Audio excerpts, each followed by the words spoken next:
Three people arrested as police investigate murder of 19-year-old Derkica Rogers. The Clarendon police have arrested 3 persons, including a woman, in relation to the murder of 19-year-old Derkica Rogers. Rogers, a sale representative of Cover Hill District, Clarendon, was reported missing and was subsequently found dead in a pit in Milk River, Clarendon on Sunday. The 2 men and a woman were taken into police custody following the discovery of her body. The police say their names are being withheld pending further investigation. According to reports, Rogers left home on Tuesday, May 27 to visit an acquaintance and was last seen at the Milk River Bus Park in Maypen. Her disappearance sparked concern among relatives, friends and members of the community, culminating in Sunday's tragic discovery. Another major ammunition seizure in West Morland. The Police Firearms and Narcotics Investigations Division seized over 600 rounds of ammunition during an operation in Culloden District, White House, Westmoreland. The operation came on the heels of another substantial seizure of 3,900 rounds of ammunition, 19 exotic animals, and uncustomed cigarettes along the shores of White House, Westmoreland on Monday. Reported that between 11 a.m. and 3 p.m., a police and military team conducted an intelligence-led operation in search of wanted men. During the operation, 501 9mm rounds, 82 5.56 rounds, and 40.38 rounds of ammunition were discovered hidden among the vegetation in a hilly terrain. No arrest was made in connection with the seizure. Anyone with information that can assist the investigation is urged to contact CTOC at 876-967-1389, the National Intelligence Bureau at 811, Crime Stop at 311, or the nearest police station. Checks being conducted to determine if more Cuban nationals landed in Jamaica illegally. The St. James Police say checks are being conducted to determine if additional Cuban nationals have landed in Jamaica illegally. This follows the arrival of 6 nationals from the neighboring Caribbean territory on Sunday. The group of 4 men and 2 women reportedly arrived by boat at Harbour Beach in the parish. Providing an update to reporters, head of the St. James Police Senior Superintendent SSP Eron says his team has heard reports of the arrival of other Cubans. Steps are being taken to verify those claims. SSP Samuels says the 6 Cuban nationals have been processed by the police. The women were taken to a location in Cambridge, while the men were taken to a facility in Montego Bay. SSP Samuels notes that the relevant agencies have been contacted and his team is awaiting instruction to the next steps. We, at this time, are looking out for any additional persons. We are hearing of rumors of other Cubans, so we are ensuring that we are on the lookout. The patrol is in the space, interviewing persons, and we are looking out to see if we can locate if there are any additional persons. But at this time, we can only account for the 6 who we found on Sunday. We located 6 individuals, 2 females, 4 males, believed to be Cubans who had come in on a vessel. However, no vessel was seen. We ensured that the persons were taken to the Montego Bay police station where they were being processed. The females were taken to the relevant location in Cambridge, whilst the males are housed at Montego Bay. The relevant agencies were contacted to continue the processing of the individuals.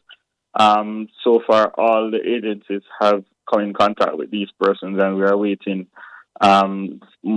instructions in terms of where they should go and what should transpire.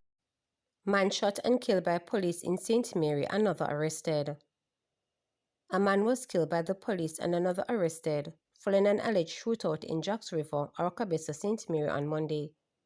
It is understood that a police team was conducting patrols in the Aracabessa area of St. Mary along the Jacks River main road when officers signaled a rider of a motorcycle which had appellants on board to stop.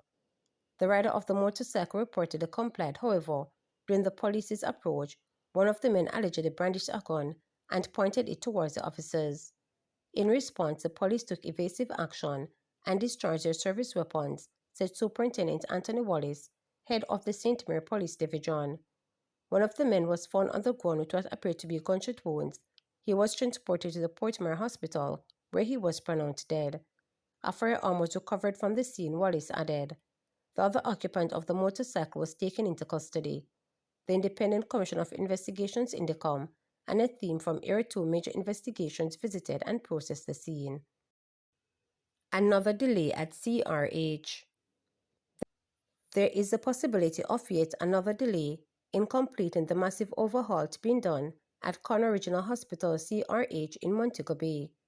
Work was expected to be completed on the main building by April, part of a phased completion, but that deadline appears to be slipping.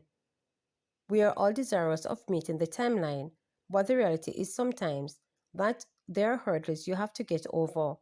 We had an underground storage tank that used to house bunkers fuel that was used to run the boiler to generate steam before it was decommissioned, Consultant Project Manager Vivian Garden explained on Tuesday. He was speaking with the media during a Montego Bay Chamber of Commerce and Industrial tour of the delay-plagued state-run medical facility.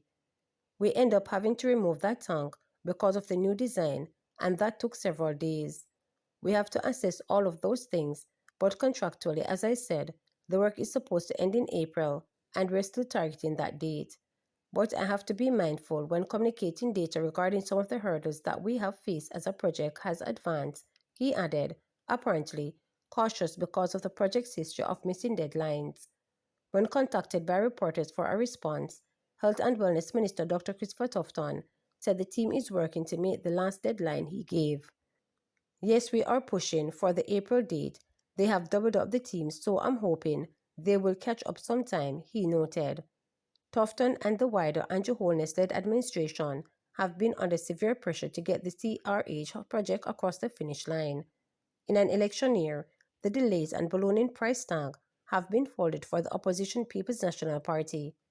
Air quality issues were detected at the hospital in 2017. After work began to fix that problem, an assessment determined that there was a mold issue and significantly more work was needed. Work was also impacted by COVID-19 pandemic. As Tufton has noted in the past, the project morphed into what was essentially the construction of a new facility with state-of-the-art equipment and additional departments. As a result, the price tag ballooned from $2 million to $23.5 billion. While some services were still offered at CRH, as work was being done, the project has caused a significant degree of inconvenience for patients and staff.